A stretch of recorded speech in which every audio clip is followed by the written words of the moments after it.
see the Chrom. He does have that variance that could help him farther in the bracket if he makes it that far, but right now, I think Chrom with his spacing, with his tippers. Oh, yeah. And honestly, like, Jimmy's like the one player that is like the one Chrom main in this region that I feel like has kind of got down the rush down style of Chrom down. Like, that was one thing that in Smash 4, he was a very aggressive Cloud player, and he managed to make that aggression into a really like high-octane playstyle. He's kind of transitioned that over into Chrom a little bit.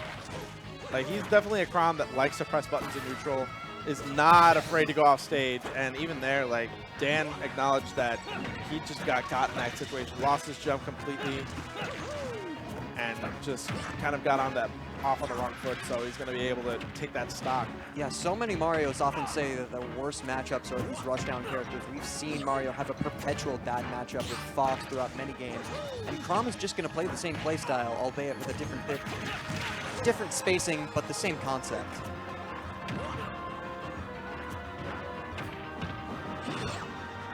Just going to throw him off stage. Coming back. Ooh, up tilt, barely connecting, and he read the roll! Wow. Ooh, swinging for the fences. And Jimmy is just moving at this rate. Yeah, like, Jimmy's gambles are all paying off real early, and against a player as good as Super Dan, someone who you will be not favored against, you know, on paper, it's never bad to risk it. Dan now just kind of fishing for the kill options right now. Good fireball there, converts it into the back air. Yeah, great response from Dan. And I like the parries from Jimmy. Like, that's the one thing that has been super solid. It's like he knows how to go onto the defensive right when he needs to. And it's just like it's parrying 101 in this game. Nobody jumps in for free. And Jimmy is definitely showing that in action. Jab into reverse air rush, back air. The two-stock coming out in a very quick game, too. Like, that's the thing that I'm talking about. Like, Jimmy is one of those characters who once you don't let him get the momentum because he'll just run with it. It'll suffocate you. Yeah, I don't know what Jimbo's game plan was too much, but what we just saw transpire couldn't have been too different. That's pretty much ideal as far as game ones go against a player like Super Dan. Yeah, that was 100% just textbook. I'm just going to suffocate my opposition as often as possible and just not let them play the game. The best defense is an oppressive offense. Game 2, we're going to Smashville, and I think, you know, Dan often in Game 1, especially in the early stages of Game 1, just lacked landing options, so going to a stage with these platforms, and something that you can extend your own combos on top of, that's a bit of a bonus too. And I like Jimmy's utilizing his movement to kind of fade in and out of Dan's range, just to get him to commit to a button press or something, so that way he can go in and get a really good punish. Yeah, Dan playing with a lot more confidence, even just taking that forward smash. Still has the percent lead and gonna throw him off stage. Yeah, spaced that back air a little bit too close to his shield, but managed to. Oh, and he clipped him with the up B on the way down. Yeah, that's something we didn't see in Game 1, but that's just a mistake you never want to make, and that has to be a blow to the confidence. Nice punish on the down smash. Tries to get the dancing blade, but Dan, quick as a whip, that down smash getting Jimmy off of him.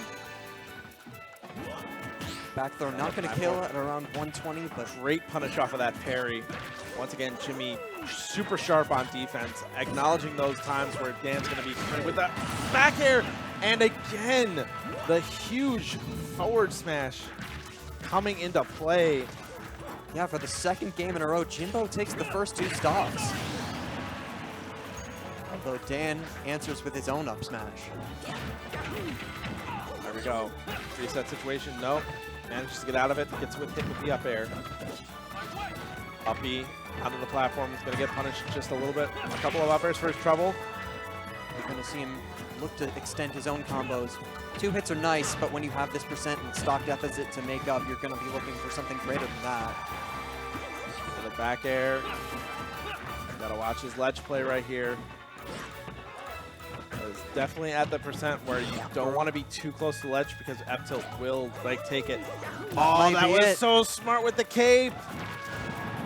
That is exactly the kind of edge guard that Dan needed to get back into this game. We might see it again. Oh, and does we it. do! That was so smart! Oh my god. That's the textbook reversal that Dan needed. All he needed to do was just exhaust all of Chrom's recovery options to the point where he got him to use the up B. And you don't even need a whole lot of flood. You just need like a quick burst, and that just gets them far enough away from the ledge where they can't make it back. Yeah, a little bit'll do it. And something must have just awoken with him because he looked like a completely different Mario in this last minute. That was like such a beautiful comeback. Like, absolutely.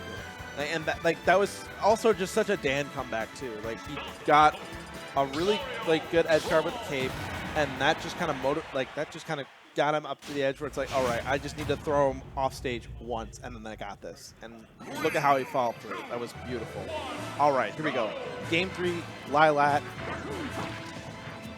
Interested to hear what you think of the Lilat pick, because on paper it's not too dissimilar just compared to your FDs, compared to what we saw in Game 2. Dan he was mostly unable to avoid really I think the main, at least my logic here is that like I would actually take my opponent here and they ban triplats. Yeah, that's fair.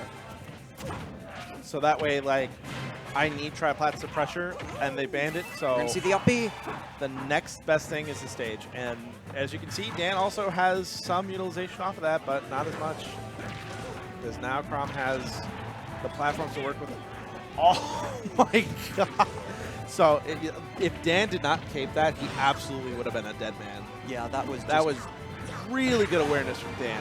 Great thinking, even better execution. Good parry. Not getting anything out of it. Just a little bit too slow on the options there. Oh, and he just comes in right after the hitbox expires from Dan. So responds right away this time. All right, so we're even stocks now. Nice up B as a response. Anti-air with the up tilt. A couple of up airs. Trying to catch Dan on landing, but he's managing to make it safe. Back air out of shield. Trying to get Jimmy off of him. Nice catching with the landing up air, but Jimmy kind of buttoning his way out of that. Yeah, good fireball from Dan a second ago, just preventing Jimbo from chasing him off stage. And now we're going to see the roles reversed. No jump, and that's so huge. And now Dan's got the lead on match point. Good pivot grab, up throw. Very, very interesting choice. I would imagine that Jimmy would have probably gone for a back throw just to get some stage control advantage. And now here's where we're going to see Dan fish for these combo starters. Oh no! And it's just enough. Oh no. Oh my god. Yeah, Jimmy definitely not happy about that. Yeah, who can blame him? Game 2 and Game 3 ending the same way. Just an unfortunate way to go out.